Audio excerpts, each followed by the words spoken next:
Newton second law of motion किस frame Newton second law of motion किसी system पे लगाने के लिए ऑब्जर्वर किस फ्रेम में होना चाहिए? इनर्शियल फ्रेम में रहना चाहिए। वजह, इनर्शियल फ्रेम मतलब रियल वर्ल्ड। तो रियल वर्ल्ड से किसी चीज को देखिएगा तो, और जब भी इनर्शियल फ्रेम से किसी बॉडी या सिस्टम को एनालाइज करेंगे तो ऑलवेज आपको उसका रियल सिचुएशन नजर आएगा।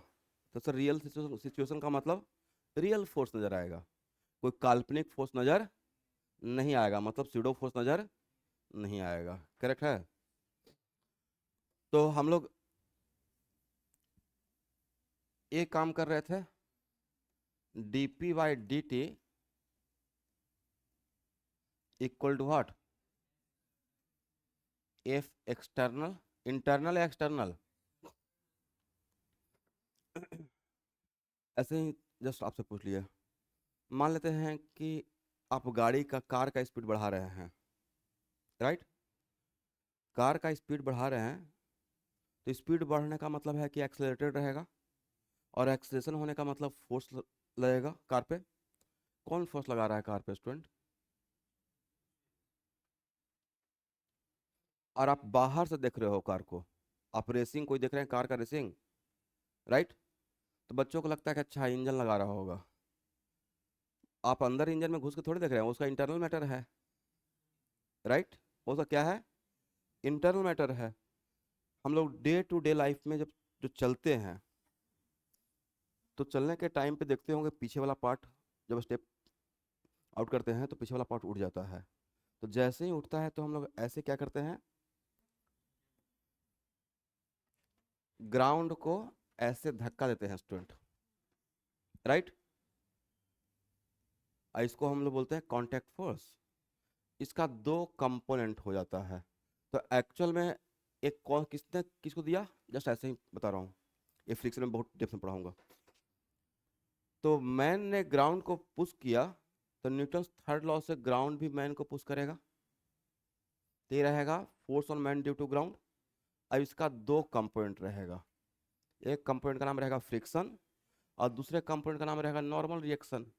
ये जो एन रहेगा वो आपके वेट को, mg को बैलेंस करेगा, और ये फ्रिक्शन आपको पुश करेगा आगे बढ़ने के लिए। इसका मतलब अगर सरफेस 100% फ्रिक्शनलेस हो जाए तो मूव कर पाएंगे या एक ही जगह पर चलते रहेंगे? Same situation. तो एक्चुअल में जैसे ही हम लोग एक्सलरेशन मतलब कार का स्पीड बढ़ाना चाहते हैं, तो या तो गियर चेंज करने नहीं करते, नहीं तो एक्सलेटर दबाते हैं। एक्सलेटर जैसे ही पुश करते हैं, प्रेस करते हैं, तो फ्यूल का फ्लो बढ़ जाता है। तो क्या होगा, इंजन ज़्यादा तेज़ी से घूमेगा, उसका मोटर गियर, राइट? तो कार का व्हील भी तेज़ी से घूमेगा। तो एक कार का व्हील क्या करेगा, ऐसे घूमते हुए इस सरफेस को ऐसे प्रेस करते रहेगा। तो सरफेस पे कार को कैसे प्रेस करेगा, और उसका दो कंपोनेंट, फ्रिक्शन और नॉर्मल रिएक्शन। तो फ्रिक्शनल फोर्स की वजह से उसका स्पीड बढ़ता है, राइट? तो किसने बढ़ाया स्पीड? सरफेस ने बढ़ाया। आप कितना भी BMW खरीद लो, रोड, मान लेते कि आपके पास ऐसा है कि बहुत हाई पावर का कार है जो 250 किलोमीटर पर आवर चल सकता है, बट अगर रोड का सरफेस अगर सपोर्ट नहीं करेगा तो क्या स्पीड बढ़ पाएगा? एक टाइम के आने के बाद स्किड होने लगेगा, फिसलने लगेगा, राइट? एनीवे,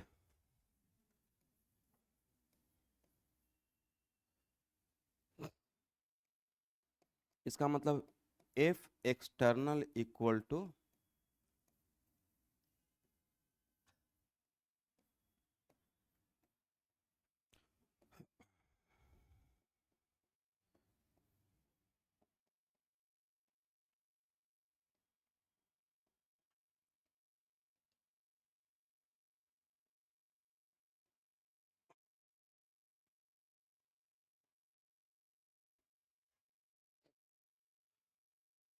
इसमें कितना टर्म है? दो टर्म है, एम भी और वी भी है। तो क्या हम लोग यू भी के डिफ्रेंसिएशन के जैसा इसमें लगा सकते हैं? इसको डिफ्रेंशिएट करेंगे, भी को बाहर रखेंगे, और भी को डिफ्रेंशिएट करेंगे तो एम को बाहर रखेंगे। Okay everyone. अच्छा, किसी भी बॉडी का विदाउट एक्सलरेशन किसी बॉडी पे फोर्स लग सकता है या नहीं लग सकता है? मतलब सिस्टम में का एक्सेलरेशन नहीं है, एक्सेलरेशन जीरो है, फोर्स लग सकता है नहीं लग सकता है? यहाँ देखिए बिल्कुल लग सकता है। यहाँ देखो भाई, एफ एक्सटर्नल, इसी सिस्टम पे तो रॉकेट जाता है, राइट? तो यहाँ पे दो टर्म का रिजल्ट एफ एक्सटर्नल है। मान लेते हैं कि वेलोसिटी कांस्टेंट है, तो ये टर्म क्या हो जाएगा? और अगर मास वेरिएबल कर दे, मास वेरिएबल कर दे, ऐसा भी तो हो सकता है कि मास वेरिएबल हो। सर एक आध एग्जांपल दीजिए। मान लेते हैं एक गाड़ी है और मैंने बोल दिया कि इसका वेलोसिटी 2 मीटर पर सेकेंड आई कैप, तो इस डायरेक्शन में जा रहा है। अब वेलोसिटी को बोला गया है ड्राइवर को एकदम वेलोसिटी कांस्टेंट रखना है, और बहुत बड़ा टेलर है और इसमें ऊपर से आप बाली डाल रहे हैं, तो टाइम के साथ इस पूरे गाड़ी का मास बढ़ रहा है, तो वेरिएबल मास सिस्टम हो गया। क्या हो गया? तो वेरिएबल मास सिस्टम हो गया, तो ये टर्म जीरो होगा क्या? बट इसको मैंने बोल दिया कांस्टेंट रहेगा, फिर फोर्स लगेगा नहीं लगेगा? लगेगा, ठीक है। लेकिन 90% बच्चों को क्या दिमाग में रहता है कि अच्छा एक्सेलरेशन जीरो है तो फोर्स जीरो हो जाएगा, बट ऐसा सिचुएशन, यही तो मेन इक्वेशन था Newton second law of motion का। लिखिए इसको।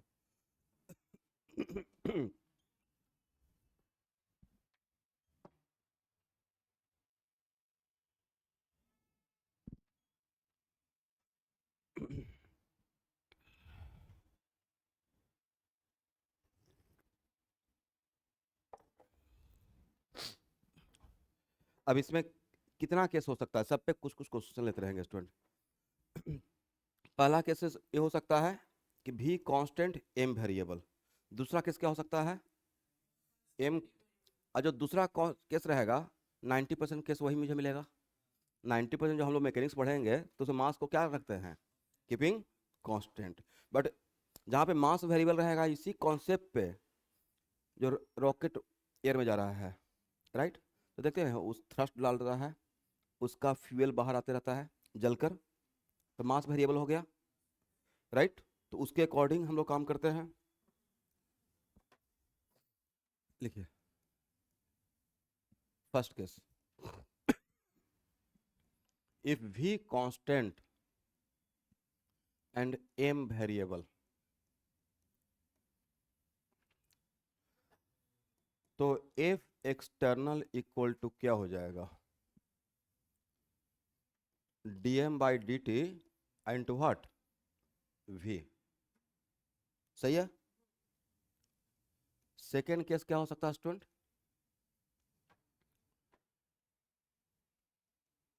m कांस्टेंट, अब v वेरिएबल। तो यहां देखिए,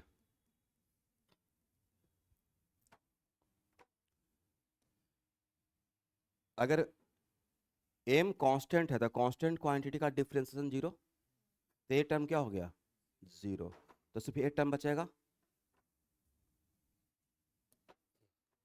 तो एफ एक्सटर्नल इक्वल टू हो रहेगा dm/dt इंटू वी जो लिखते हैं प्लस m dv/dt। तो इस केस में ए टर्म मेरा क्या हो गया? जीरो।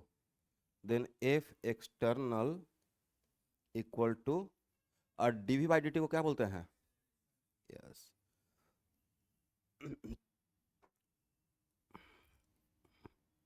बट बहुत सारे बच्चों से बोलते हैं कि न्यूटन से क्लॉक मोशन क्या है, तो वो बोलते हैं F equal to M A. वो तो उसका रिजल्ट है। वो क्या है? Newton second law of motion क्या था? dp/dt equal to F external, right? But F equal to M A लगाने के लिए फ्रेम, ऑब्जर्वर का फ्रेम कहाँ क्या होना चाहिए? क्योंकि ये Newton second law of motion का रिजल्ट है, और कौन सा फ्रेम में था, और उसके लिए ऑब्जर्वर को कहाँ होना चाहिए? इनर्शियल फ्रेम में, ठीक है।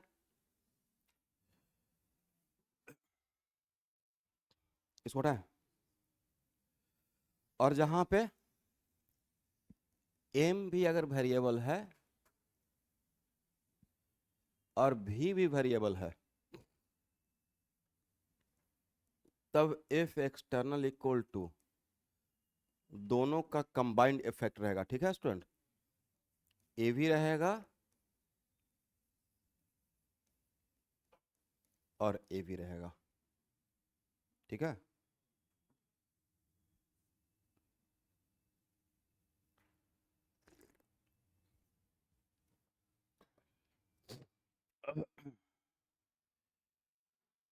हो गया।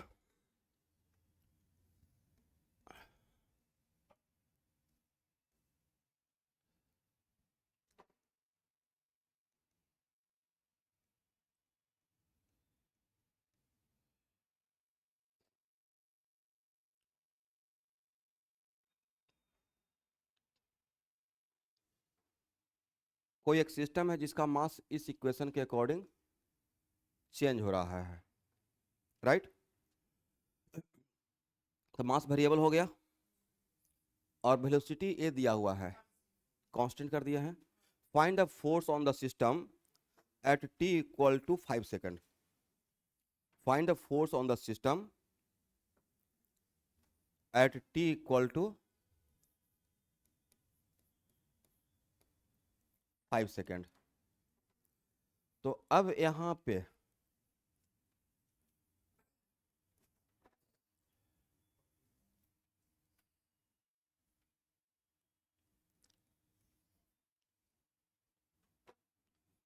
बोलो भाई, ए टर्म क्या हो गया, 0। इसका डिफ्रेंशिएट कीजिएगा टाइम के रेस्पेक्ट में, तो क्या हो जाएगा 40। तो F external equal to 40 into what, V. 40 into, ये तो रहेगा ना। और कितना टाइम पे पूछ रहे हैं फोर्स, 5 सेकेंड में। तो टाइम पुट कर दीजिए, 4 इंटू 5। अब भी पुट कर दीजिए, इंटू 2। आई कैप रहेगा और यूनिट क्या रहेगा, अगर सारा काम ऐसा सिस्टम में कर रहे हैं तो न्यूटन। कितना हो जाएगा स्टूडेंट, 40 न्यूटन। ठीक है। तो अगर मास वेरिएबल का असाइनमेंट में क्वेश्चन मिलेगा तो हो जाएगा। ठीक है, इसको हटा, समझ में आ गया है। हाँ, यहाँ पे दो टर्म है, तो ये तो स्केलर टर्म है और ये वेक्टर है, तो ये तो डायरेक्शन लेकर आएगा। डायरेक्शन कौन लेकर आएगा, ये नहीं लेता कि this is just like lambda into A जैसा है, लैम्डा इंटू ए। यानी किसी भी वेक्टर क्वांटिटी को स्केलर से मल्टीप्लाई करते हैं और वो स्केलर क्वांटिटी अगर पॉजिटिव है तो इसका डायरेक्शन सेम हो जाएगा। तो यहाँ पे जो v का डायरेक्शन रहेगा वही फोर्स का डायरेक्शन हो जाएगा। करेक्ट है।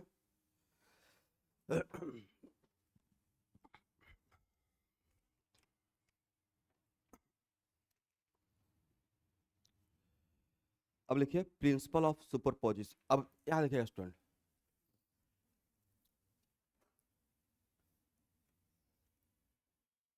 अब मैं throughout the chapter M को कांस्टेंट मानकर काम कर रहा हूँ, और अगर एम को कांस्टेंट मानेंगे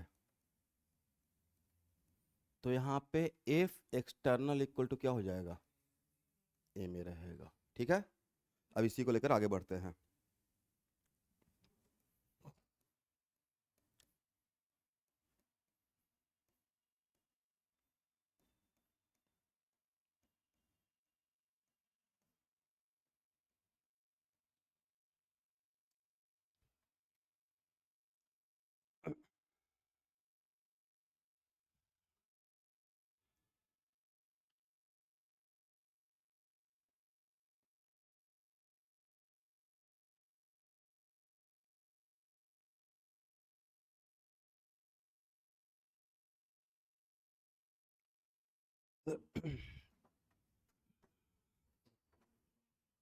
ये डायग्राम रही, यहाँ देखिएगा। ए इक्वल टू क्या लिखेंगे student,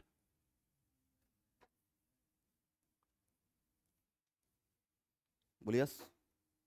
A equal to what, acceleration के वजह से फोर्स होता है या फोर्स की वजह से एक्सेलरेशन होता है। तो क्या बोल सकते हैं कि acceleration is the effect of force. हम लोग ये नहीं बोलेंगे force is the effect of acceleration. देखिए, acceleration is the effect of force, acceleration is the effect of force.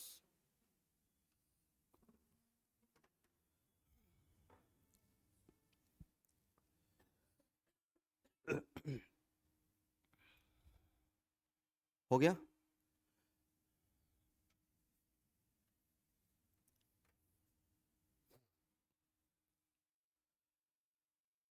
अब एक मिनट, क्या इस इक्वेशन को इसके साथ सिमिलर कर सकते हैं? ए वेक्टर क्वांटिटी है, ए पॉजिटिव स्केलर क्वांटिटी है, राइट? तो जो फोर्स का डायरेक्शन रहेगा वही तो एक्सेलरेशन का रहेगा। क्या बोल सकते हैं? Acceleration is in the direction of force. लिखिए नीचे एक line, acceleration is in the direction of force. Acceleration is in the direction of force.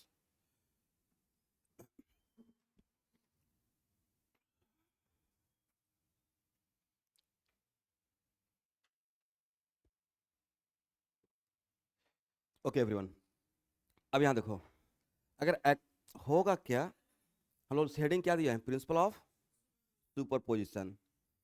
मेरे पास कोई पार्टिकल है जिसका मास m है, एंड एक मिनट पहले समझ लेते हैं, मैं लैंग्वेज में दूंगा सजाकर।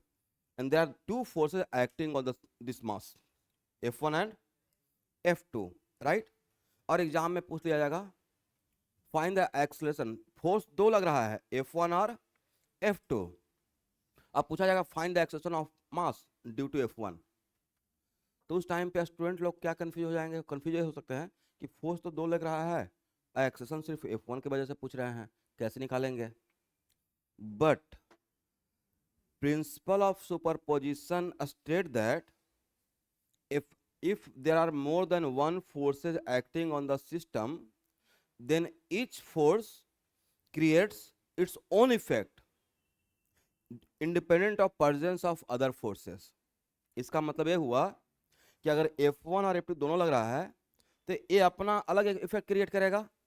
अब फोर्स का इफेक्ट क्या होता है? एक्सेलरेशन। तो F1, तो उस टाइम पे ऐसे सोचना है कि अगर क्वेश्चन में पूछा गया कि find the acceleration of mass due to F1, तो ऐसा सोचना है कि अगर F2 नहीं होता, क्या नहीं होता?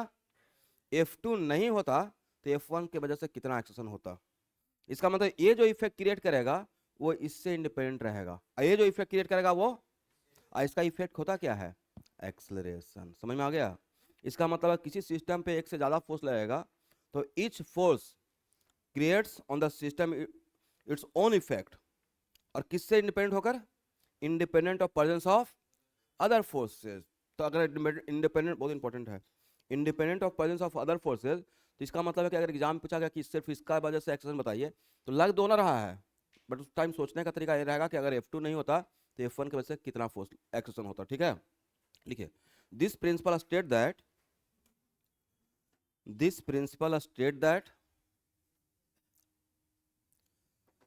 if there are more than one forces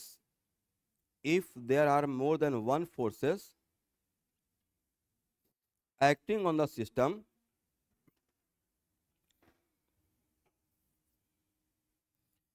then each force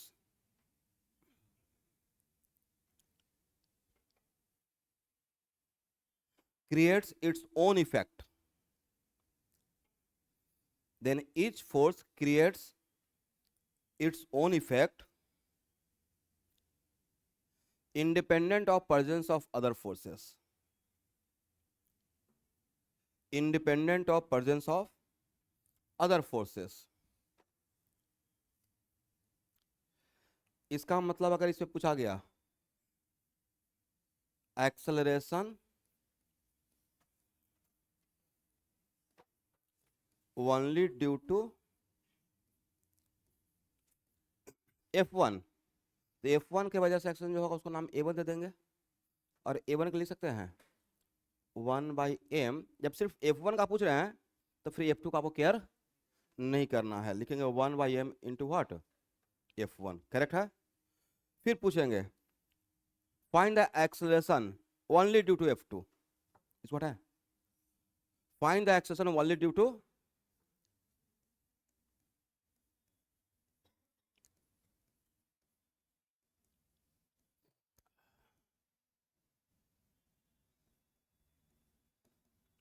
F2। तो जब सिर्फ F2 का बात कर रहे हैं तो सिर्फ F2 सोचेंगे, उस टाइम पे सोचना है कि F1 अगर नहीं होता तो F2 क्या क्रिएट करता इफेक्ट। तो F2 A2 एक्सेलरेशन करेगा, तो क्या लेंगे? 1/m into what? F2, right? अब पूछा जाता फाइंड द नेट इफेक्ट। तो नेट इफेक्ट का मतलब क्या? कि अगर दोनों एक साथ लग रहा था तो क्या होता?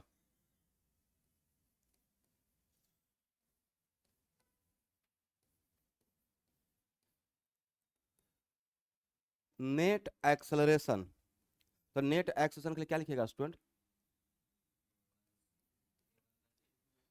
नेट एक्सेलरेशन यही रहेगा, a1 प्लस, तो नेट एक्सेलरेशन के लिए लिख सकते हैं 1/m इंटू F1 अब प्लस इंटू F2। इसमें क्या कॉमन ले लेंगे? 1/m कॉमन ले लेंगे तो क्या हो जाएगा? F1 प्लस F2, करेक्ट है? तो F1 plus F2 equal to what? m into A. तो जो हम लोग सारा फोर्स का सम करते हैं तो एक्चुअल में क्या लिख रहे हैं? Sum of all forces, sum of all forces equal to what? Mass into net acceleration. तो ये जो फार्मूला आया है वो किस प्रिंसिपल से आया था? Principal of superposition. कि किसी सिस्टम पे अगर एक से ज़्यादा फोर्स लग रहा है तो हम लोग क्या करते हैं? सारे फोर्स को सम करते हैं, इक्वल टू क्या लिखते हैं? Mass into acceleration, net acceleration, correct है? और ये इक्वेशन किस फ्रेम में रहेगा?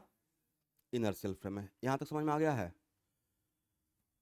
इसको हटाएं, हो गया?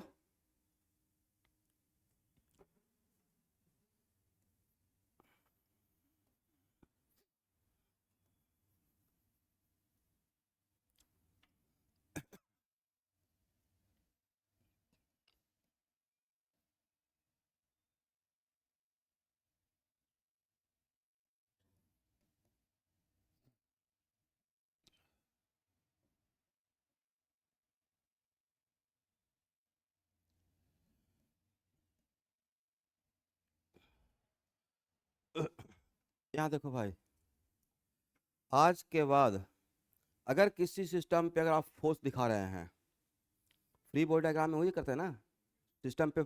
एबीडी का मतलब क्या है? कि पहले आप एक सिस्टम मानते हैं, उसको एक्सटर्नल बाउंड्री से सेपरेट कर देते हैं, और फिर एक एक फोर्स दिखाते हैं। बट फ्री बॉडी डायग्राम मैं सिखाऊंगा कैसे ड्रॉ करते हैं, क्योंकि 90% बच्चों को फ्री बॉडी डायग्राम ही ड्रॉ नहीं करने आता है। तो आपको किसी सिस्टम पे फोर्स दिखाने का राइट तभी मिलता है अगर आप फ्री बॉडी डायग्राम भी ड्रॉ करने का। फ्री बॉडी डायग्राम, एक मिनट रुकिएगा student. Free body diagram draw कर रहे हैं मतलब फोर्स का बात करना स्टार्ट कर दिए। अब फोर्स का बात करना स्टार्ट कर दिया, तब फोर्स आया कहाँ से था? Newton second law of motion से। वो किस फ्रेम में था? तो फ्री बॉडी डायग्राम किसी सिस्टम पे कहाँ पे रख के ड्रॉ करना है? Without inertial frame. अगर ऑब्जर्वर इनर्शियल फ्रेम में नहीं रहेगा तो उसको फ्री बॉडी डायग्राम ड्रॉ करने का राइट। जहां भी फोर्स का बात करना स्टार्ट करेंगे तो आपका फ्रेम क्या होना चाहिए? कहीं भी किसी सिस्टम पे अगर फोर्स का बात करना स्टार्ट कर रहे हैं तो आपको कहाँ पे होना पड़ेगा? Inertial frame. फोर्स का बात करना मतलब Newton second law of motion का बात करना। इतना सा बात समझ में आ गया? तो इस केस में क्या लिखेंगे स्टूडेंट? F1 प्लस F2 अब प्लस F3 प्लस F4, सही है? अब एक मिनट, इस फोर्स को ध्यान सुनो भाई। इस फोर्स को मैं कंपोनेंट के फॉर्म में लिखा हूं या वेक्टोरियल फॉर्म में लिखे हैं? तो इस इक्वेशन को वेक्टोरियल इक्वेशन बोलेंगे। इसी को मेन तो यही है भाई। मेन क्या है? कंपोनेंट वाला इक्वेशन मेन होता है या वेक्टोरियल? और किसी वेक्टर का कितना कंपोनेंट हो सकता है? इनफाइनाइट। कार्टेशियन सिस्टम में 3, ऐसे इनफाइनाइट कंपोनेंट हो सकता है, राइट? तो this equation is known as what?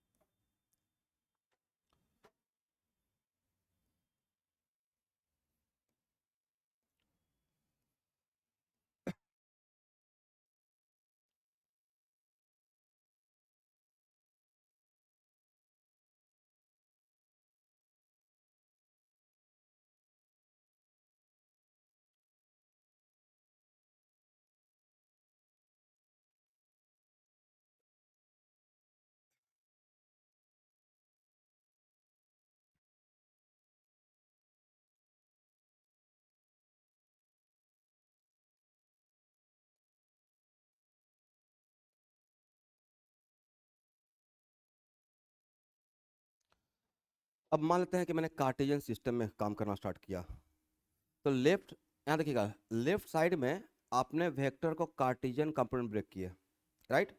मुझे तो नहीं पता है कि F1 मेरा 2 डायमेंशनल वेक्टर या 3 डायमेंशनल, तो कार्टेशियन सिस्टम में 3 ही रहेगा, एक्स कंपोनेंट, वाई कंपोनेंट और, तो स्टूडेंट अगर लेफ्ट साइड में अगर आपने कार्टेशियन सिस्टम में काम कर रहे हैं तो राइट साइड में भी क्या रहेगा?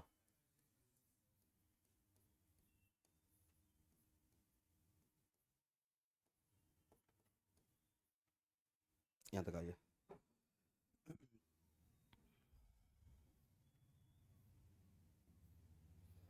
क्या इन तीनों को एक साथ कर दें? एक्स कंपोनेंट को एक्स कंपोनेंट के साथ जोड़ेंगे, बोलिए यस। तो इन तीनों को मिलाकर सम ऑफ एफ एक्स बोल दें, सम ऑफ एफ एक्स मतलब F1x plus F2x plus F3x,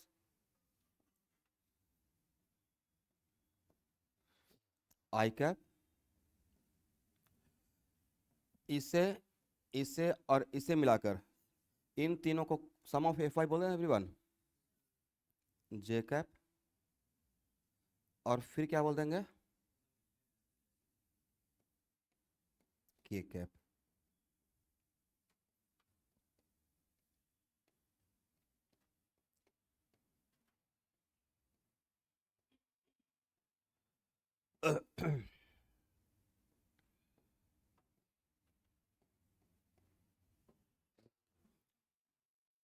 सही है।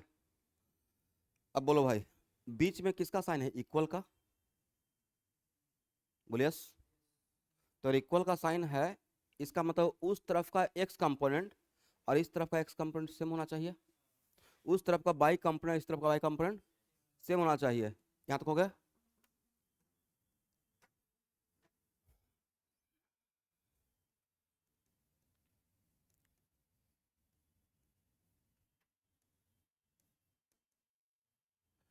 इस, एक मिनट, इसको क्या लिखेंगे?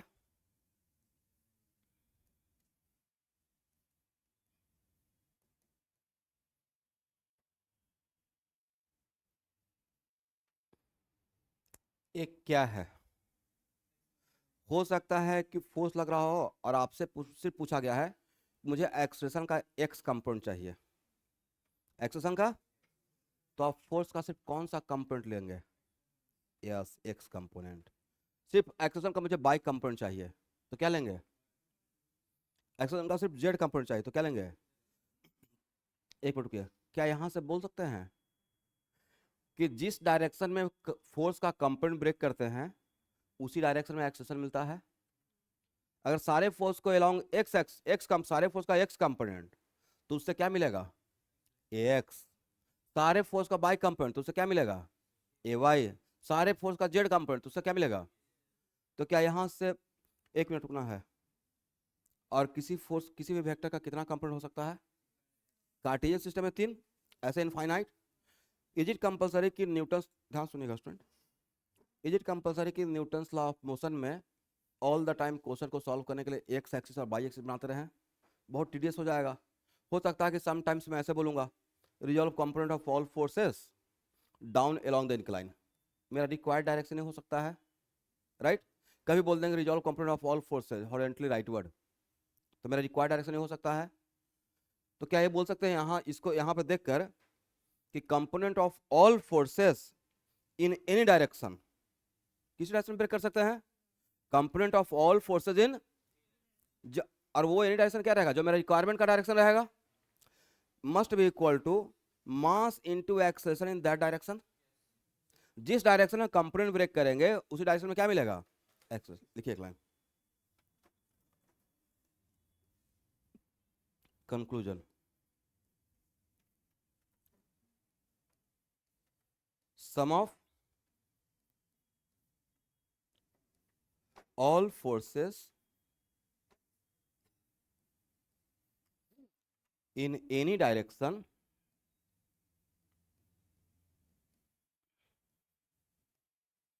must be equal to mass into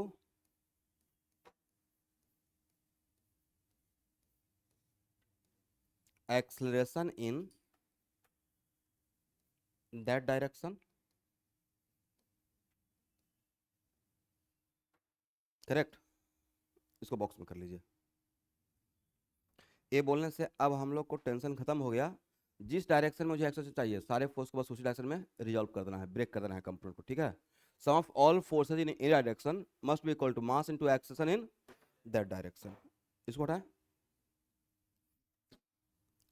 mass into what, जिस डायरेक्शन में फोर्स का कंपोनेंट ब्रेक करेंगे उसी डायरेक्शन में क्या मिलेगा, एक्सेशन मिलेगा। ये यहां से हम लोग देखें, ठीक है। मान लेते हैं कि मेरा डायरेक्शन कोई आर्बिट्ररी डायरेक्शन ई है, जैसे ही तो बताया बताया तो वेक्टर में आपको, कोई भी एक डायरेक्शन ई है, तो क्या लिखेंगे, mass into acceleration in that direction. Because it is not compulsory कि always X axis Y X और जेड एक्सिस ही रहेगा। अगर सिर्फ एक्सिस के सिस्टम में काम करेंगे तो एनएलएम वगैरह बहुत आपके लिए टीडियस हो जाएगा, हमेशा एक्सिस बनाते रह जाएंगे, बट वहाँ पे इतना टाइम रहेगा नहीं। तो वहाँ पे सिर्फ ऐसे बोलेंगे resolve component in vertically upward direction, तो उस टाइम पे मेरा डायरेक्शन क्या हो गया, vertically. Resolve component of all forces in horizontal rightward direction, तो मेरा उस टाइम पे डायरेक्शन क्या हो गया, हॉरिजॉन्टल राइटवर्ड डायरेक्शन, करेक्ट है।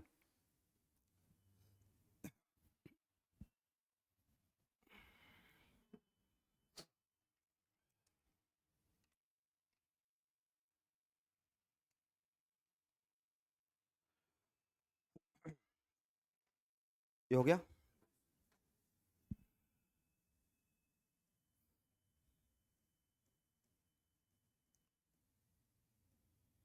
Newton third law of motion क्या है स्टूडेंट, तो पहले मैं इसका ब्रीफिंग इसलिए कर रहा हूँ कि बिना न्यूटन थर्ड लॉ जाने हुए आप फ्री बॉडी डायग्राम ड्रॉ कर ही नहीं सकते हैं, बढ़िया से आपको ड्रॉ करने नहीं आएगा। गणित टीचर क्या होता है कि पहले फ्री बॉडी डायग्राम ही ड्रॉ करना स्टार्ट करते हैं, अब वहाँ पे हो जाता है प्रॉब्लम, क्योंकि बहुत सारा जगह पे न्यूटन थर्ड लॉ लगाकर फोर्स देखना पड़ता है। तो बेटर है कि हम लोग पहले इसको समझ लें। तो क्या है Newton third law of motion, every action has equal and reaction, okay.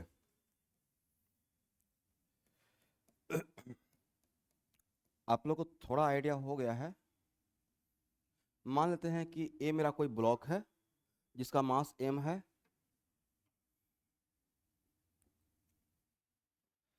और इस पे एक फोर्स लग रहा है mg। mg कौन लगा रहा है स्टूडेंट,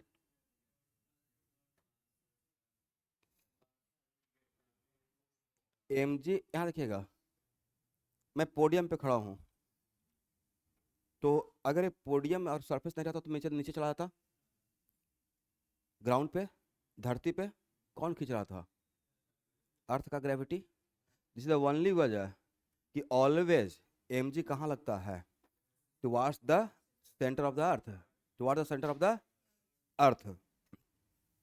बट यहाँ देखो भाई, हम लोग का जो साइज है वो अर्थ के रेस्पेक्ट में चींटी के जैसा है। आप यहाँ पर खड़ा होकर अर्थ के इस किनारे से उस किनारे देख पाएंगे क्या, नहीं देख पाएंगे, करेक्ट है। तो कोई भी कर्व सरफेस, किसी भी कर्व सरफेस का बहुत छोटा सा सेगमेंट अगर बाहर निकालेंगे, एकदम छोटा सा, तो किसी भी कर्व सरफेस का very small segment behave like plane surface, behave like. तो अगर मैंने मेरा ये सरफेस है, राइट, तो अर्थ के रेस्पेक्ट है अर्थ का सरफेस कर्व, बट उस टाइम पे जो जैसे पोडियम, तो अर्थ के पूरा जो एरिया है उसके रेस्पेक्ट में क्या बहुत छोटा एरिया है, तो बिहेव लाइक। या आप जरूरत नहीं वाले में रोड पे खड़े हैं तो सर ये तो हॉरिजॉन्टल बिल्कुल प्लेन नजर आ रहा है, प्लेन है नहीं भाई, वो आप उसका बहुत छोटा सा सेगमेंट देख रहे हैं, इसलिए कैसा बिहेव करेगा, plane surface. This is the only वजह कि हम लोग mg को ऐसे नीचे सरफेस की तरफ दिखा देते हैं। मान लेते हैं कि कैलकुलेट में बोल दिया कि यहाँ पे अर्थ है और यहाँ पे कोई ब्लॉक रखा हुआ है, क्या रखा हुआ है, mg किधर, ऐसे, ऐसे टुवर्ड द सेंटर रहेगा, इसको बाद में देखेंगे, ठीक है।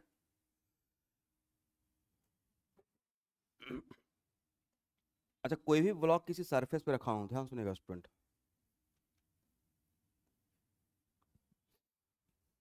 सबसे पहले बताइए mg कौन लगा रहा है, बोलिए अर्थ, n कौन लगा रहा है, सरफेस। क्या इसको बोल सकते हैं normal force on block due to surface? Normal force on block due to surface.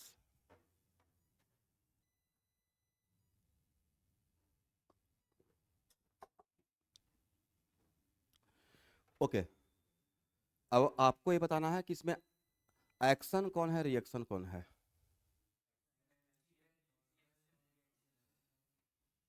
इसमें एक्शन कौन, रिएक्शन कौन? mg एक्शन और n रिएक्शन, करेक्ट है। इसका मतलब इसको एक्शन रिएक्शन बोलेंगे, गलत।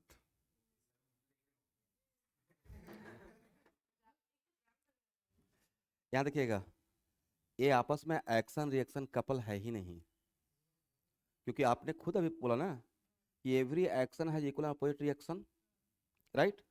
तो एक्शन और रिएक्शन सेम बॉडी पे अप्लाई नहीं होता है, ये डिफिनेशन में था। Every action has equal and, ये तो कुछ ऐसा है कि आप स्टैंड अप कॉमेडियन हैं और आप ही चुटकुला सुना रहे, आप ही हंस रहे हो। जिन्हें देखिए कभी सम्मेलन में होता है तो वो लोग बहुत सीरियस रहते हैं, वो चुटकुला सुनाते हैं, जो श्रोतागण बैठे हुए हैं, लिसनर लोग, वो हंसते हैं, क्योंकि एक्शन कर रहे हैं तो रिएक्शन हो रहा है, राइट। इसका मतलब है कि एवरी एक्शन, पहला पॉइंट ये है कि एक्शन और reaction never acts on the same body. Action और reaction never acts on the, एक मिनट रुकिए स्टूडेंट।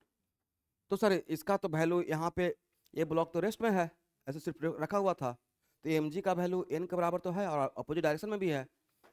भाई यहाँ पे भी एन और एम जी का मैग्नीट्यूड सेम है, डायरेक्शन भी अपोजिट है, बट न्यूटन थर्ड लॉ से नहीं भाई। यहाँ पे N plus M G equal to क्या लिखेंगे, मास इनटू, यहाँ पे एक्सेशन क्या है ब्लॉक का, तो एन प्लस एम, ये कौन सा लॉ से आपने किस लॉ से लिखा, सेकेंड लॉ से। तो N plus M J equal to 0। कुछ बच्चे काउंटर करते हैं, नहीं सर है तो इक्वल, और प्रूफ भी करते हैं, मैं भी बोल रहा हूँ इक्वल अपोजिट है। दो वेक्टर अगर ऐसे है और ए इक्वल टू माइनस बी, इसका मतलब दोनों का मॉडुलस सेम रहेगा, मैग्नीट्यूड लेंगे तो, बट डायरेक्शन जस्ट अपोजिट रहेगा। बट ये जो आया N equal to minus M G, वो इस इक्वेशन से आया है। इसका मतलब यहाँ जो इक्वल और अपोजिट है वो न्यूटन थर्ड लॉ से नहीं है। इसका यहाँ भी एन का मैग्नीट्यूड एम जी के मैग्नीट्यूड के बराबर रहेगा, नो डाउट। बट यहाँ पे जो इक्वल एंड अपोजिट हुआ है, बिकॉज मेरा ब्लॉक इक्विलिब्रियम में, रेस्ट में है, तो एक्सेशन क्या है इसका, 0। तो जब मैंने इक्वेशन लिखा तो ये लिखा, that's why N equal to what, minus M G, correct है।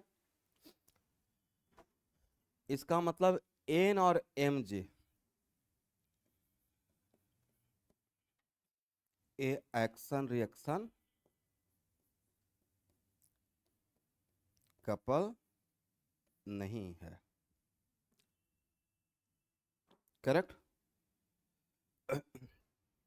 अब देखिए ध्यान से सुनो भाई, इसलिए मैं एक टर्म लिखा, क्या देखिएगा, क्या लिखे थे student, normal force on block due to what, ground या सरफेस जिसके साथ डायरेक्टली टच में था। तो इस पे ये जो लगा रहा है वो अर्थ नहीं लगा रहा है, कौन लगा रहा है, जिसके साथ टच में सरफेस लगा रहा है। तो इस सरफेस ने इस पे फोर्स लगाया, तो ब्लॉक इसके रिएक्शन में सरफेस पे जो फोर्स लगाएगा उसको क्या बोलेंगे, नॉर एक्शन रिएक्शन कपल, उसे क्या बोलेंगे। तो पहला पॉइंट लिखिए, action reaction, action reaction couple never acts on the same body. Action reaction couple never acts on the same body.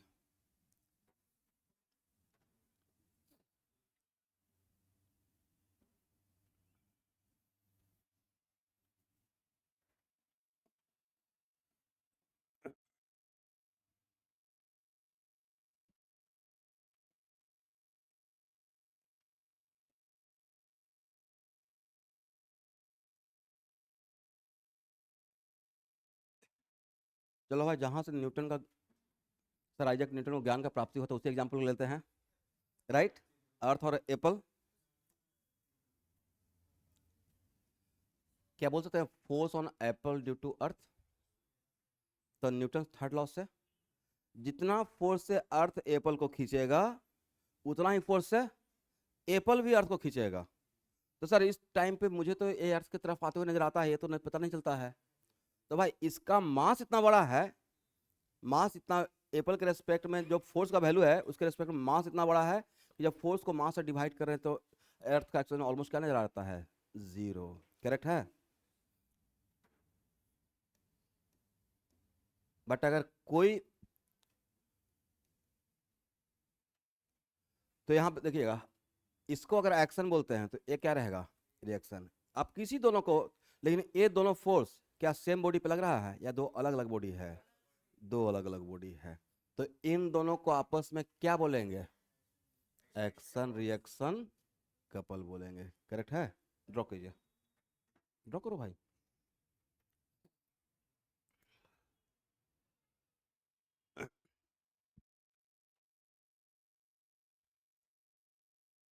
Correct है।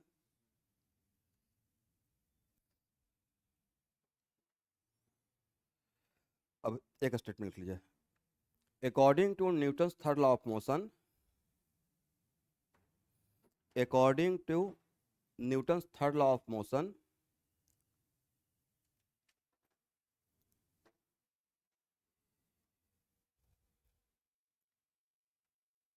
if any body apply a force on another body,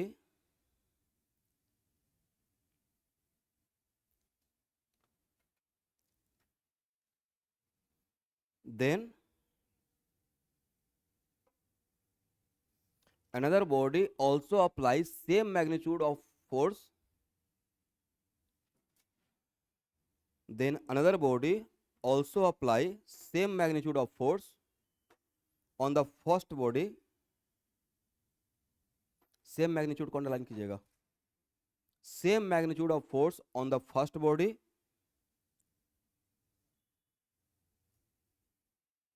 but direction is just opposite, but direction is, आईसी को shortcut में हम क्या बोलते हैं, every action has equal and opposite reaction, every action has what, but action और reaction never act on the same body. इतना बात समझ में आ गया। अब यहाँ देखिए, वापस इस एग्जाम्पल पे आऊंगा स्टूडेंट।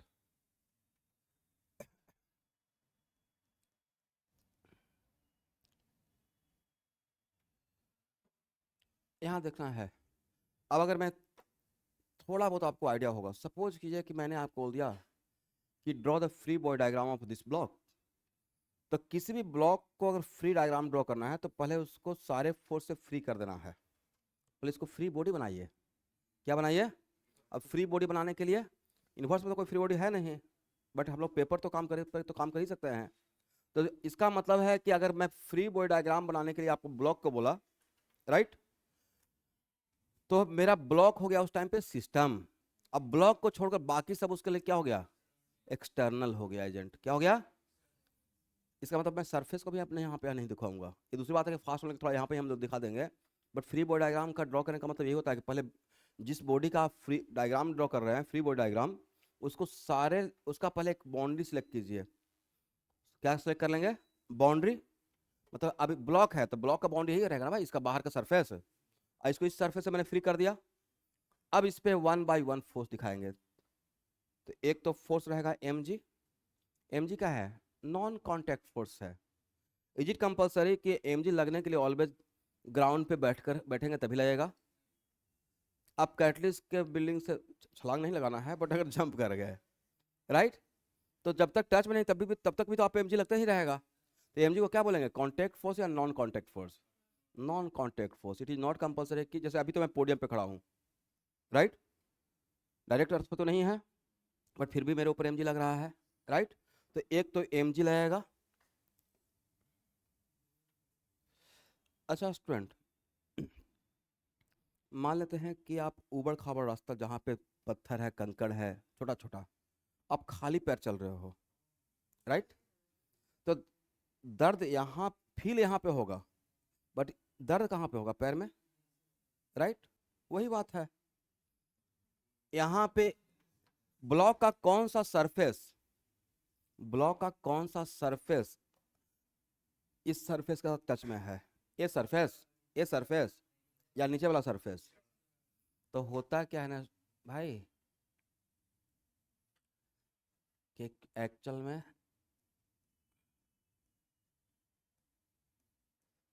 इस सरफेस के हर पार्ट पे एन लग रहा है, राइट, करेक्ट। समझते हैं, जितना मेरा वेट है तो जो मेरा ऊपर एम जी लग रहा है, तो हम लोग एन डायरेक्ट ऐसे दिखा देते हैं, करेक्ट। एक पॉइंट पे लगता है कि एन एक पॉइंट पे लगेगा तो पैर सही रहेगा या पूरा इसमें छेद हो जाएगा, एक ही जगह पे सारा एन लग जाएगा, बैलेंस हो पाएगा? ये तो कुछ ऐसा है कि कांटे नेल है और कभी गलती से पैर ऐसा ना हो, बट सारा एन वहां पे आ जाता है, राइट। इसलिए एन इसके हर पार्ट पे लग रहा है, बट इसका नेट इफेक्ट एक जगह पे हम लोग दिखाते हैं, net effect problem solving purpose के लिए एक जगह पे। तो एन एक्चुअल में लगता है कहाँ पे, ब्लॉक के लोअर सरफेस पे, करेक्ट है। अब इसी को कुछ लोग ऐसे एन को बढ़ा देते हैं, बढ़ा सकते हैं, शिफ्टिंग कॉन्सेप्ट, किसी फोर्स को पैरेलली शिफ्ट करते हैं, फोर्स किसी वेक्टर को पैरेलली शिफ्ट करते हैं, vector will not change, right. तो ए हो गया एम जी। इस चैप्टर का एक और नाम है स्टूडेंट, पार्टिकल डायनेमिक्स। न्यूटन, इस चैप्टर का एक और नाम है, आगे चलकर पढ़िएगा, रिजिड बॉडी डायनेमिक्स, जिसका नाम रखा है rotational motion. Centre of H पर मांगा चैप्टर का नाम भी तो कम देख लो भाई, क्या क्या है चैप्टर का नाम। पहले है वेक्टर मैथमेटिक्स, इरेस्टर motion, Newton law of motion, friction, circular motion, work of energy, centre of mass and collision, rotation, SSM, यही सीक्वेंस है, correct, this is correct sequence. यहाँ देखिए, इसको क्या बोल सकते हैं, फोर एन, एन कौन लगा रहा है, तो normal force on block due to what, surface. तो अब बोलिए न्यूटन थर्ड लॉ, कोई एक बॉडी दूसरे बॉडी पे अगर फोर्स लगाता है, तो अगर सरफेस ने ब्लॉक पे एक फोर्स लगाया, तो ब्लॉक भी सरफेस पे फोर्स लगाएगा। इसको क्या बोलेंगे, N on surface due to block, correct है। और इसे और इसे, इन दोनों को क्या बोलेंगे, एक्शन रिएक्शन। बोल सकते हैं ना सर, जब ये सरफेस में लगाया तो न्यूटन थर्ड लॉ से ब्लॉक भी सरफेस पे लगाएगा, अकेले मैग्नीट्यूड सेम रहेगा लेकिन डायरेक्शन जस्ट अपोजिट रहेगा, करेक्ट है। बहुत लोग को ये लगता है कि अच्छा, दो लोग आपस में झगड़ा कर दिए तो सोचते हैं कि अच्छा आज मैंने उसको पीट कर आ गया, गलत फहमी रहता है भाई। आप जितना जोर से मारोगे तो नहीं भी मारेगा, तो न्यूटन थर्ड लॉ तो है, आपको भी उतना फील होगा, राइट। अगर आप किसी को पंच किए तो वो न्यूटन थर्ड लॉ से आप इस सरफेस पे मार रहे हैं, राइट, तो सरफेस भी आप एन से आपको ऊपर मारेगा, equal force, Newton third law तो हर जगह लगेगा, right. Every action has equal and opposite reaction. तो आज के बाद इस गलतफहमी को दूर करके झगड़ा नहीं करना है, नहीं तो सोच रहे हैं किसी को पीट देंगे, पता चला कि न्यूटन थर्ड लॉ में आप भी उतना ही मार खाए हो। ये दूसरी बात है कि आप फिजिकली फिट थे तो आपको ज़्यादा इफेक्ट नहीं आया, राइट, या पॉइंट ऑफ कॉन्टेक्ट अलग अलग था। Every action is equal and opposite reaction, correct है। अब समझ में आ गया, चलिए इसको हटाएं।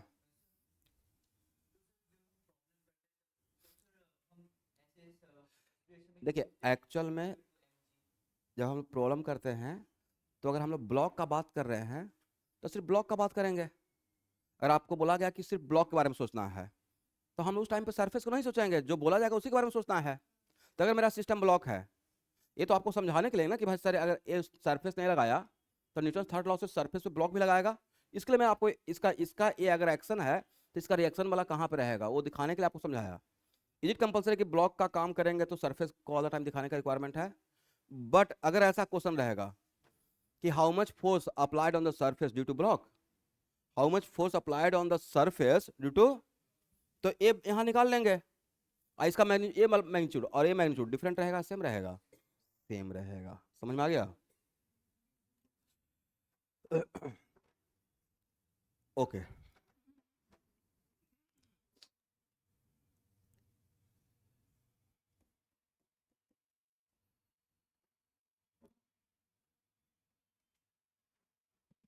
यहाँ देखिए, एरोडॉप का बहुत बड़ा बड़ा प्रॉब्लम न्यूटन थर्ड लॉ के एक लाइन कॉन्सेप्ट से बन जाता है। अगर कुछ क्वेश्चन ऐसा रहता है ना कि क्वेश्चन सेट करने वाले जानबूझ के ऐसा क्वेश्चन करेंगे कि वो आपको सपोज कि किसी एक सिस्टम पे फोर्स निकालना है, ऐसा क्वेश्चन सेट कर देंगे कि आपसे नहीं बनेगा। मतलब सब इस टाइप का क्वेश्चन लोग सेट कर देते हैं कि कोई सरफेस है जिस पे चार्ज पार्टिकल, मतलब मैं क्लास 12 का एक बात कर रहा हूँ जस्ट ऐसे, इस सरफेस पे चार्ज है, इस सरफेस पे चार्ज है। अब बोलेंगे find a force on this surface due to this charge. इस सरफेस से फोर्स निकालना है इसके वजह से, ये है स्ट्रिंग जिसपे चार्ज फैला हुआ है इनफाइनाइट स्ट्रिंग लेंथ का, तो इसके वजह से इस पर फोर्स निकालना है, तो क्वेश्चन बहुत टफ हो जाएगा। बट अगर इसके वजह से इस पे निकालना, मैं जब पढ़ाता हूँ इलेक्ट्रोस्टैटिक क्लास 12 में, तो इसके वजह से इस पे निकालेंगे तो क्वेश्चन बहुत आसान हो जाएगा। लेकिन वो लोग जानबूझ के उल्टा करके पूछेंगे, कोई बात नहीं है, हम लोग सीधा करके बना लेंगे। इसके वजह से इस पर फोर्स निकालेंगे और फिर न्यूटन थर्ड लॉ लगा देंगे कि ये जितना इस पे फोर्स लगाएगा उतना ही ये इस पे फोर्स लगाएगा। तो चीज़ों को जानना है, लेकिन उसका अब देखिए, स्टेटमेंट तो एक लाइन का है, इसका एप्लीकेशन बहुत वास्ट कर लूंगा, तो इसका एडवांटेज उठाएंगे। जैसे आपको मैं प्रोजेक्टाइल मोशन का क्वेश्चन करवाया, तो सेट थ्योरी था, अब सेट थ्योरी का एप्लीकेशन कितना बढ़िया कर दिया, सॉल्व किया। तो उस क्वेश्चन में कितना, अगर नहीं जानते हैं सेट थ्योरी, यूनियन लेना, इंटरसेक्शन लेना, सॉल्व कर कैसे करते हैं, राइट। कौन से देखिए, हम लोग अपने टाइम पे एक बुक बनाया था student, high school mathematics, foreign writer का बुक था, नाम एग्जैक्टली दिमाग में नहीं आ रहा है, पूरा एक बुक ही था इनइक्वलिटी का, इस टाइप का सॉल्व करना रहता है ना, ट्रिग्मेट्रिक इनइक्वलिटी या अलजेब्राइक इनइक्वलिटी, पूरा एक बुक था भाई। इतना रिग्रेस बनाए थे कि कैलकुलस का पहला चैप्टर फंक्शन जो जितना लोग करते हैं उससे कम 20 टाइम्स तो इस बुक में प्रॉब्लम था। तो आपको कैलकुलस पढ़ाया जाएगा क्लास 12 में, तो फंक्शन बहुत इंपॉर्टेंट चैप्टर है। तो ऐस नहीं, हम लोग के टीचर इतने बढ़िया थे ना कि वो एकदम रियल सोर्स बता देते थे कि इसको बना लीजिएगा, और उसे अगर बना लिए तो हो जाता था सुपर सेट। लेकिन अभी के टाइम पे हम लोग नहीं बोलते हैं कि बच्चे का, हम लोग का काम स्कूलिंग में नहीं था तो बहुत टाइम रहता था, तो एक्स्ट्रा भी कुछ पढ़ते रहते थे, और जितना एक्स्ट्रा पढ़ते चले गए तो कॉन्फिडेंस उतना ही आता चला गया। मान लेते हैं कि चार्ज पार्टिकल मेरा पॉजिटिव है और ये निगेटिव है। अब बोलो भाई, डी सिमिलर चार्ज पार्टिकल एक दूसरे को रिपेल करता है या अट्रैक्ट करता है? अट्रैक्ट करता है। तो क्या बोल सकते हैं, force on one due to two, force on one due to, तो न्यूटन थर्ड लॉ से अगर Q2 Q1 पे फोर्स लगाया तो Q2 किस पे लगाया, Q1 पे, तो Q1 भी तो Q2 पे लगाएगा।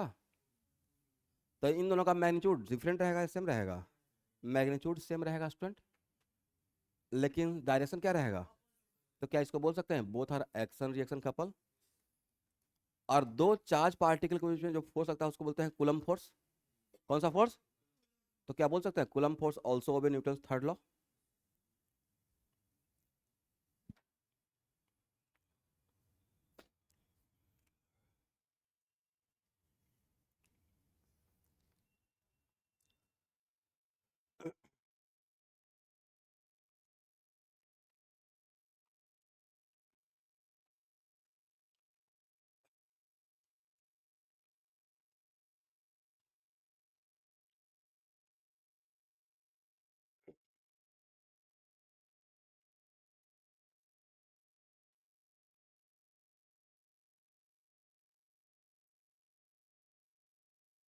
अब लिखो भाई, फ्री बॉडी डायग्राम। अब ध्यान सुनिएगा, mark my word, Newton's law of motion of friction, H C. Verma का 2 चैप्टर में सबसे पहला काम होता है, अगर आपने correctly free body diagram draw कर लिए, 80% होता है फ्री बॉडी डायग्राम ड्रॉ करना, और 20% कंपोनेंट ब्रेक करना। यही तो काम तो है। फोर्स दिखाते हैं और क्या करते हैं, कंपोनेंट ब्रेक करते हैं। इसका मतलब नेक्स्ट क्लास आने से पहले आपको वेक्टर में जो मैं पढ़ाया हूँ कंपोनेंट ब्रेक करने के लिए, और दो दो मेथड पढ़ाए हैं, एक में साइन और कॉस दोनों चलता है, एक में सिर्फ कॉस चलता है। कौन सा ज़्यादा पावरफुल फार्मूला था? क्यों? क्योंकि उससे हर डायरेक्शन में ब्रेक कर सकते हैं, तो आप component how to break component उसको रिवीजन करके आना भाई। हाँ नहीं, उसको प्रॉपर पढ़ के आना है, और वेक्टर का कॉपी पे लेकर आइएगा। अगर नहीं पढ़ के आएंगे तो 10 मिनट यहाँ पर रिवीजन करवाऊंगा, क्योंकि दो ही काम पूरे चैप्टर में चलेगा, फ्री बॉडी डायग्राम ड्रॉ करना और कंपोनेंट ब्रेक करना। और जिनको free body diagram correctly draw करने आ गया और कंपोनेंट ब्रेक करने के आ गया, बाकी तो टेक्निकल टर्म रहेगा ही, बट वो ये चैप्टर बहुत शानदार हो जाएगा, कमाल का हो जाएगा। और एच सी वर्मा साथ में लेकर आया कीजिएगा। 50% क्वेश्चन न्यूटन ऑफ मोशन का मैं क्लास में थ्योरी पढ़ाते पढ़ाते सॉल्व कर दूंगा, उसी का एग्जाम्पल उठाते रहूँगा। तो 50% मैंने सॉल्व कर दिया, 50% आपके लिए रहेगा। करेक्ट। चलिए, किसी का फ्री बॉडी डायग्राम ड्रॉ करने के लिए सबसे पहले तो आपको सिस्टम मानना पड़ेगा।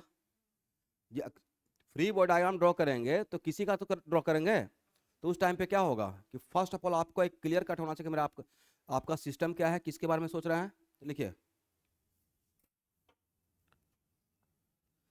पहला point, identify the object and system. Identify the object and system and isolate it from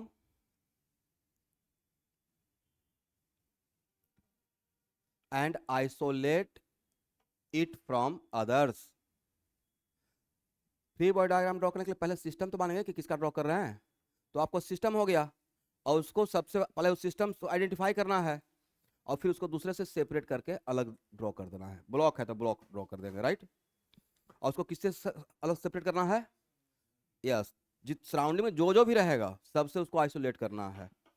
लिखिए, and clearly specify it's boundary. Clearly specify it's boundary.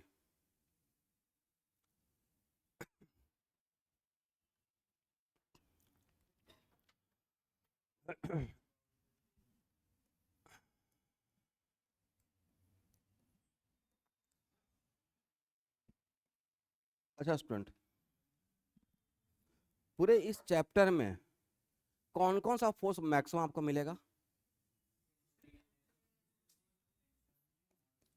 पहले ये तो देख लें कि एक तो mg मिलेगा स्टूडेंट, करेक्ट। और क्या मिलेगा? टेंशन का फोर्स मिलेगा। और क्या मिलेगा?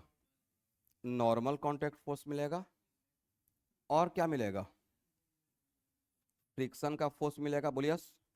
और कौन सा फोर्स मिलेगा? कौन सा?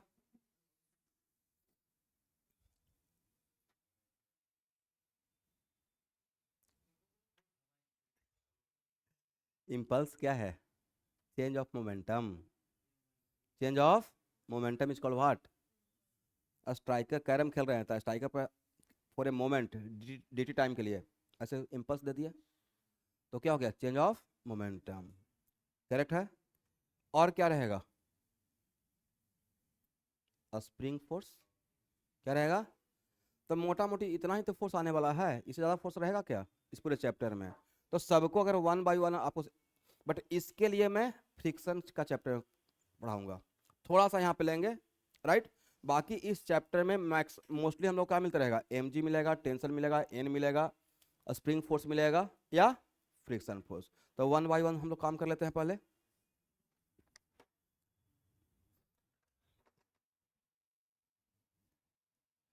यहाँ देखिए, बोलो भाई।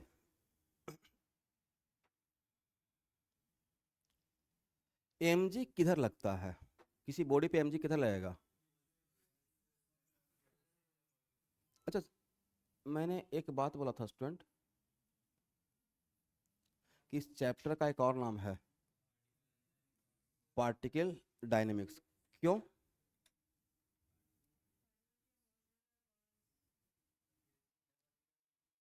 एकदम क्लियर कट बोलना भाई, कि जिसको मुझे भी समझ में आया। ये होता ना कि सर बोलते रहे कुछ लेकिन आपको समझ में नहीं आएगा, डिप्लोमेटिक। बोलिए। मैंने रेस्ट एंड मोशन जो चैप्टर स्टार्ट किया था तो पहले रेस्ट समझाया था ना कि मोशन होने का क्राइटेरिया क्या है, रेस्ट होने का क्राइटेरिया क्या है। टाइम के साथ अगर ओनली वन कोऑर्डिनेट चेंज हो रहा है तो वन डायमेंशनल मोशन बोलते हैं। पता है, उस चैप्टर का मैं डिकोड किया, मोशन क्या होता है, राइट। फिर रेस्ट का होने का क्या कंडीशन है। वैसे ही अगर मान लेते कोई बोलेगा चैप्टर खत्म कर दिया, पूछा कौन सा चैप्टर, अब बताओ भाई पार्टिकल डायनेमिक्स नाम क्यों था? तो ये तो पूरा हो गया कि पूरा रामायण कर लिए, अब तो पूछ रहे हैं सीता जी कौन। रामायण पूरा पढ़ लिए, अब तब पूछ रहे हैं सीता जी कौन थे, राइट? यहाँ देखो भाई,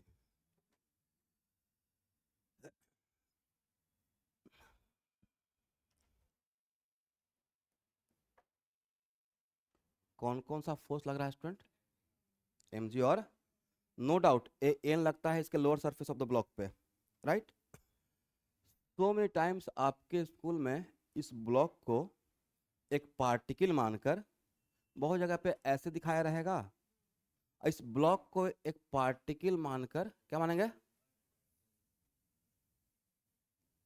ऐसे भी फ्री बॉडी डायग्राम दिखाया रहेगा, करेक्ट है? तो सर क्या ब्लॉक पार्टिकल बन गया? नहीं, एक्चुअल में सारे फोर्स का एंजॉय करता है सेंटर ऑफ मास। सारे फोर्स का एंजॉय कौन करता है? तो एक नया टर्म आ गया सेंटर ऑफ मास, नाम ही क्या है? तो आपको एक चैप्टर भी है सेंटर ऑफ मास पढ़ने का। तो एक मिनट, सेंटर ऑफ मास एक ऐसा फिक्सेस पार्टिकल होता है जहां पे क्या है? पार्टिकल। अब पार्टिकल बोल दिए तो पार्टिकल का डायमेंशन नहीं होता है, पार्टिकल जस्ट क्या हो गया? एक डॉट, करेक्ट है? तो सेंटर ऑफ मास एक ऐसा काल्पनिक पार्टिकल होता है जहां पे हम लोग सपोज करते हैं कि पूरे सिस्टम का मास वहां वहां पे बैठा हुआ है, कॉन्सेंट्रेटेड है। Centre of mass is a fixes particle at which whole mass of the system are supposed to be on that point, right? For example, मान लेते हैं कि ये ब्लॉक है, तो ब्लॉक का सेंटर ऑफ मास इस ब्लॉक के बीचों बीच होता है। कहाँ होता है? तो पूरा मास लेकर कौन बैठा रहता है? सेंटर ऑफ मास। और सारे फोर्स का एंजॉय कौन करता है? सेंटर ऑफ मास। और जो हम लोग सिस्टम पे जो ब्लॉक पे फोर्स लगाते हैं, उस सारे फोर्स को कहाँ पे मानते हैं कि वो कहाँ पे लग रहा है?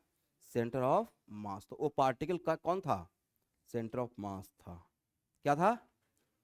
इसलिए ब्लॉक के को छोड़कर ब्लॉक को अगर पार्टिकल मान लिए तो mg और n जो लग रहा था वही दो फोर्स ये पार्टिकल लगा दीजिए, और इस पार्टिकल का मास कितना रहेगा जो इस ब्लॉक का है? और कोई पूछेगा ये पार्टिकल क्या है, तो क्या बोलना है? ये सारे मास लेकर बैठा हुआ है जिसका नाम है सेंटर ऑफ मास। तो आज के बाद सारे फोर्स का एंजॉय कौन करता है? सेंटर ऑफ मास, करेक्ट है? तो अब समझ में आ गया कि ये जो पार्टिकल था वो कौन, उस पार्टिकल का नाम क्या था? तो सर आपने काल्पनिक पार्टिकल क्यों बोला? क्या देखिए, मान लेते हैं लोहे का रिंग है, ध्यान सुनो भाई। कभी कभी देखते हैं ना, खास करके फॉरेन कंट्री में या इंडिया में भी, कि सर बिल्डिंग है, बिल्डिंग लग रहा है कि ऐसे घूमता हुआ बनाया गया है, राइट? करेक्ट है? ऐसे मतलब घुमाते हुए कर्व करके बनाया गया है। तो नहीं था कि सर एक मिनट रुको भाई, नहीं लगता कि सर ऐसे बनाया गया फिर ऐसे घुमाकर घुमाते घुमाते बनाए हैं, तो लगता है कि सर ये तो गिर जाना चाहिए। तो पहले बिल्डिंग बन गया होगा या पहले उसका आर्किटेक्चर ने डिजाइन बनाया होगा, और जब डिजाइन बना रहे होंगे तो हर फ्लोर का सेंटर ऑफ मास एक लाइन पे रखे होंगे। कहाँ रखे होंगे? एक लाइन पे। आपको बाहर से कर्व नजर आ रहा है, जैसे मान लेते हैं कि आप अपार्टमेंट बन रहा है, तो देखते हैं अपार्टमेंट के एक पिलर पे दूसरे पिलर को बिल्कुल बीचों बीच रखते हैं, थोड़ा इधर उधर रखेंगे तो क्रैक हो जाएगा, तो ज़्यादा फोर्स लगेगा। तो हम लोग सेंटर ऑफ मास मिलाकर काम करते हैं। तो एक्चुअली जो कर्व टाइप का नजर आता है, बट उसका इनसाइड में जब डिजाइन बनाया गया होगा तो उसका हर फ्लोर का सेंटर ऑफ मास एक लाइन पे रखा गया होगा। ये यहाँ पे रहेगा मास लेकर, अरे यहाँ पे रहेगा तो नहीं तो इधर झुक जाएगा, राइट? एनीवे, तो सर इसका फायदा होगा। और फिक्सेस क्यों है? तो हम लोग को सेंटर ऑफ मास निकालने के लिए पढ़ना है अभी थोड़ा सा। मान लेते हैं रिंग है लोहे का, तो रिंग का सेंटर ऑफ मास इसके बीच में माना जाता है। कहाँ माना जाता है? बट बीच में तो खाली जगह है, रियल में यहाँ पे मास है नहीं है, रियल में तो ये खाली है, बट फिर भी कहाँ पे सेंटर ऑफ मास सपोज किया जाता है? बीच में। तो सेंटर ऑफ मास एक फिक्सेस पार्टिकल है, वहां पे रियल में मास हो भी सकता है और नहीं भी हो सकता, फिर भी हम लोग क्या सपोज करते हैं कि सारा मास कहाँ पे है? वहां पे ही है, राइट? तो अगर एक कॉन्सेप्ट नहीं जानेंगे तो कहीं कहीं पे अगर ये नहीं आएंगे पार्टिकल डायनेमिक्स वाला पॉइंट, तो पार्टिकल कौन था, तो कुछ क्वेश्चन ऐसा रहेगा जो चाहकर भी आपसे नहीं बनेगा। मान लेते हैं, यहाँ देखिए, सपोज कीजिए कि ये कोई आर्बिट्ररी शेप का मेरे पास एक बॉडी है और इस पे मैं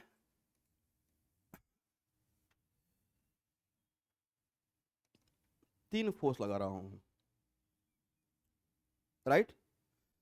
तो आज के बाद सारे फोर्स का एंजॉय कौन करता है? सेंटर ऑफ मास। मान लेते हैं कि सेंटर ऑफ मास यहां पे है। कहां पे है? तो अगर मुझे इसी का फ्री बॉडी डायग्राम को अगर पार्टिकल मानकर अगर ड्रॉ करना रहेगा, तो पार्टिकल कौन? जो सारा मास लेकर बैठा हुआ है। अब यहाँ पे जो फोर्स है उस सारे फोर्स को without changing magnitude and direction बस यहाँ पे लाके ट्रांसलेट कर देना है। इस बॉडी पे अगर फोर्स अगर F1 टुवार्ड्स राइट लग रहा है तो यहाँ पे क्या लगाना है? टुवार्ड्स राइट लग रहा है यहाँ पे, बट उसका इफेक्ट कहाँ पर नजर आएगा? सारे फोर्स का एंजॉय आज के बाद कौन करेगा? Centre of mass. करेक्ट है।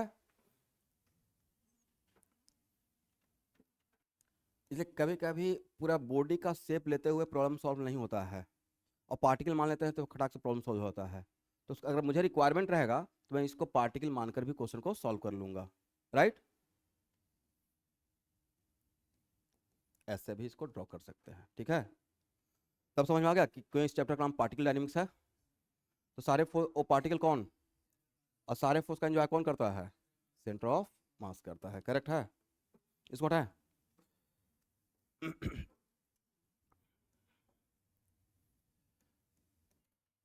mg आज के बाद की mg क्या है स्टूडेंट? अब 1/1 लिखिए। mg is non contact force. पहला पॉइंट ये लिखिए, mg is a non-contact force. It always acts on the body towards the earth.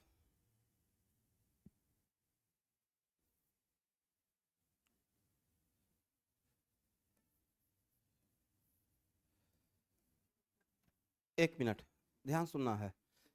इस फोर्स का एक और नाम है, बोले क्या? इसी को बोलते हैं वेट।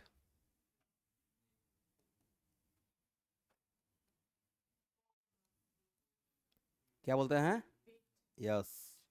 वेट क्या होता है? ध्यान सुनिएगा। एक्चुअल में जो आप कुछ तौल कर लेके जाते हैं घर में, तो लगता है कि सर मास तौल कर दिया है 1 kg, लगता है कि वो आपको मास तौल कर दिया है। यस। वो जब उस पर क्या, सपोज कीजिए कि आप कोई, अच्छा, आपको बाद में पढ़ाएंगे सेपरेट करके, वेइंग मशीन, राइट। अब आप जब वेइंग मशीन में चढ़ते हैं और जो भी आपका वहाँ पर दिखाता है, मान लेते हैं कि आपका 90 kg है, राइट। तो सर 90 kg दिखा दिया, बट वहाँ पे kg दिखाया रहता है, बट एक्चुअल में वो मेजर करता है फोर्स। क्या मेजर करता है? कौन सा फोर्स? Normal contact. mg नहीं भाई, वेइंग मशीन क्या मेजर करता है? mg या n? n मेजर आपका नॉर्मल कांटेक्ट फोर्स मेजर करता है, mg मेजर नहीं करता है। और कैसे? तो आप वेइंग मशीन पे आप पे वेइंग मशीन n लगाया, तो आप भी उस पर n लगाएंगे न्यूटन थर्ड लॉ से, तो आपका नॉर्मल कांटेक्ट फोर्स मेजर करता है, राइट। और उसी को फिर हम लोग मास में कन्वर्ट करके वहाँ पे रीडिंग दिखाते हैं। करेक्ट है। तो आगे पढ़ेंगे। 90% जनता से पूछते हैं वेइंग मशीन क्या मेजर करता है? सर मास। -5 मार्क्स मिल जाएगा भाई। फिजिक्स में वेइंग मशीन फोर्स मेजर करता है। और स्प्रिंग वाला भी तो तराजू रहता है, स्प्रिंग बैलेंस, वो भी क्या मेजर करता है? Spring force. तो फिजिक्स में ये सब मेजर करेगा फोर्स, ठीक है। तो इसी का दूसरा नाम क्या रहेगा? mg को ही आज का क्या बोलेंगे? वेट बोलेंगे, राइट।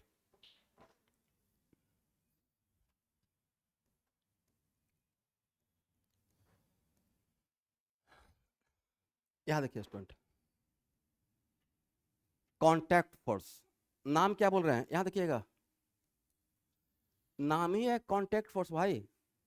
तो कांटेक्ट फोर्स जब नाम ही, ध्यान सुनना है, नाम ही मैंने बोल दिया कांटेक्ट फोर्स, तो कांटेक्ट के वजह से लगेगा। नाम क्या है? Contact force. तो बोले कांटेक्ट फोर्स किसका किसका कंबाइंड इफेक्ट है?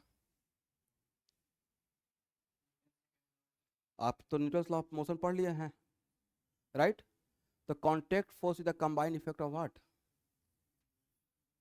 आपके चैप्टर में कॉन्टैक्ट किस वजह से रहेगा ना, तो contact force is the combined effect of N and friction. N और फ्रिक्शन भी किसके वजह से लगता है? कॉन्टैक्ट की वजह से। और एन भी किसके वजह से लगता है? यस।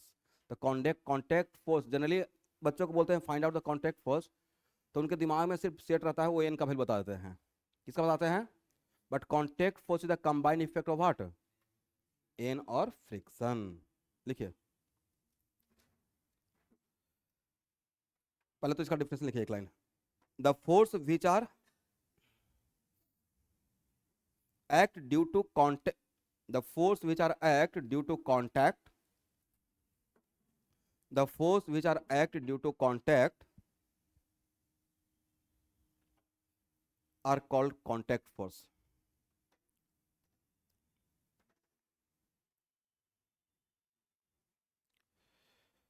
एग्जाम्पल के तौर पर लिखिएगा, N and friction,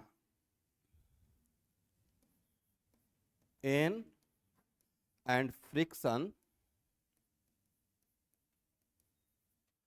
are the example of contact force. N and friction are the example of,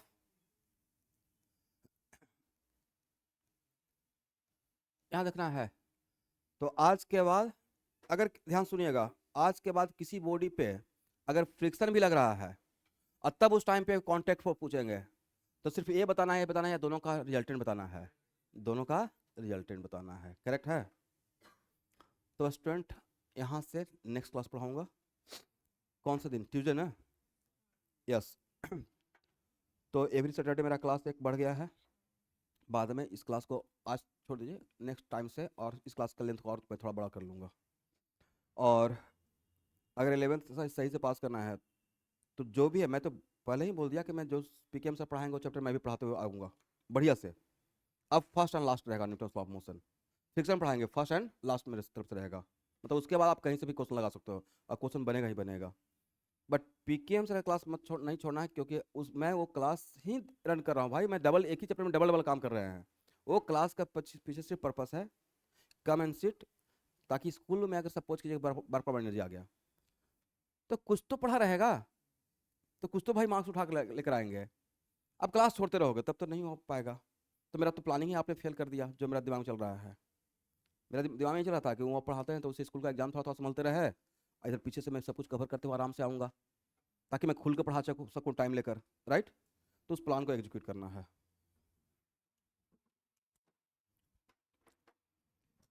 sir का क्लास उसमें होगा।